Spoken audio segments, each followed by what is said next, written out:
I know you were talking a little bit earlier about the Lucky Charms story, but did that, that was your decision to get started in the field you're in? Was that something that was building up over time, or you sort of were doing something else, but you kind of had enough with that campus liberal stuff? It was at Rutgers University where I went. They had what they call the grease trucks, and they had these sandwiches with these offensive names. And the LGBT community had put duct tape over the names of the sandwiches because they thought the names were triggering to people.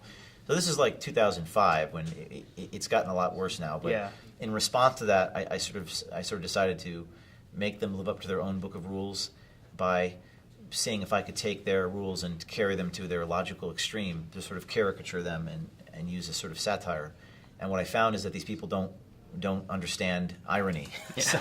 so they just couldn't it was unimaginable to them what I was trying to accomplish. But the Lucky Charms video, I think, clearly and simply illustrates the sort of tactics we use and how we use reverse psychology on people to expose them. Yeah.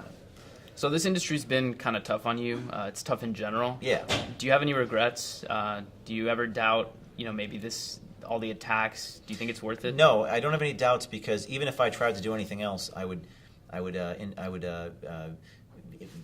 all paths lead to Rome. I would find my way. I would sneak into a video lab and start making videos again. It's just what I'm passionate about and meant to do. And even if they stop me and take all my money away and put me in jail, I'm still going to keep doing it. In fact, when we got started, I had nothing. I had no money. I put the Acorn investigation on my credit card. I put the NPR investigation on my credit card.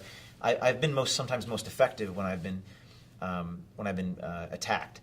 So the only lesson I've learned is you're only as good as your next score. You're only as good as the next thing that you do. So you just got to. I just told the interviewer just a moment ago that it's a boxing match. You just have to keep punching back. But you can't expect to do this stuff and escape unscathed. Right. And that's the lesson I tried to teach to the 2,000 college students here. And so what's your response? Because I think you have a lot of young people, these college students, who share your videos and like them, but then I guess we always get hit back with, oh, well, these are, the edited video. Yeah, I mean, obviously there's the answer, well, no, they're not, you can see a clip. But what do you think is a good response for a young person like myself to go out and hit back with? That's a great question. I think you say, name the edit. Right. Name the specific edit. Well, they're just edited in general. Okay, well, all journalism is edited. Katie Couric lost her job at Yahoo News for manufacturing the gun bit where the person was quiet, but they weren't really quiet. CNN's Alison Camerata. There's so many instances of media which have edited, and if the best they're going to say in response to the young person is, well, James O'Keefe didn't wear the pimp costume in the office. And your response is, well, does pimp protocol require the wearing of a pimp coat to play the part of a pimp? You say that you want to whore out underage girls. Aren't you de facto a pimp? But these people are so loony and irrational. Maybe a shorter way would just be to say, then why do all people keep getting fired? Yeah. Why do people keep resigning? The Planned Parenthood videos are a great example. They said those were fake and edited, and then they just prosecuted the people for selling baby parts. So the results speak for themselves.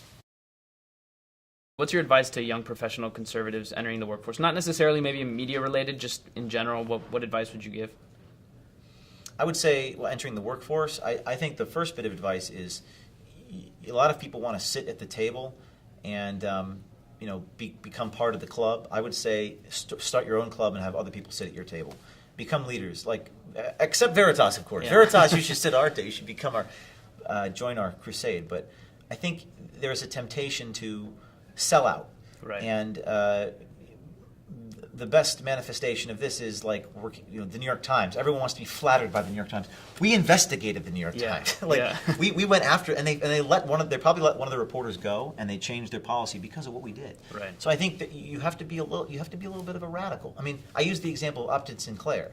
He was a self-described radical socialist, and he went after the meatpacking trusts in 1906. He was a muckraker. He did his own thing. Start your own club. I think start your own club, start your own paper.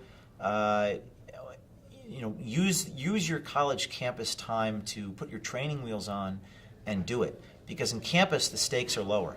When you enter the real world, now you're behind enemy lines in states with overzealous attorneys general coming after you and so forth. You can join Veritas to be part of that fight, but when you're on campus, take some risks. Take some risks. And take some healthy risks. The more people that actually are willing to do it on a college campus, the more people are doing it, the less likely that the system is going to come after the people. Right, they're going to punish them. It's great advice. And then, so lastly, can you give us a tip on what Veritas is working on now? I guess you couldn't, because it would ruin it. I could, because someone would take this bit and distribute it, and I think our stories are changing human nature. There was a headline the other day that said, everyone in D.C. is looking over their shoulder at the cocktail receptions because we've infiltrated and filmed. And I think that we don't want to give away too many secrets, but the media is our target, and I would just say that media isn't just limited to Facebook. I'm sorry, New York Times and Washington Post and CNN, but the broader. I mean, just think Amazon. Just think these large companies that that control Comcast. Information. So my team gets frustrated because they're like, James, we're going after the most powerful people on earth. But that's go big or go home. You said it. But that's what we need to do, because a lot of these companies control the narrative, and I believe that we're at a point in our country's history where some of them have become monopolies. And we really have to do it, because if we don't do it, nobody else will. Washington Post is a wholly owned subsidiary of a $100 billion monopolist. I mean, so we do truth to power. And they can call up our foundations that give us $5,000 or $500. Let them do that. Let them expose themselves for just being absurd. But we're going to go after the most powerful people. We have a big story coming out in January, and then we're launching a book called American Pravda. So a little book plug there. Yes, check it out. American Pravda. Buy it on Amazon. January 16th it comes out. You heard it from him. January 16th. We're looking forward to it. Thank you so much, Mr. O'Keefe. Thanks.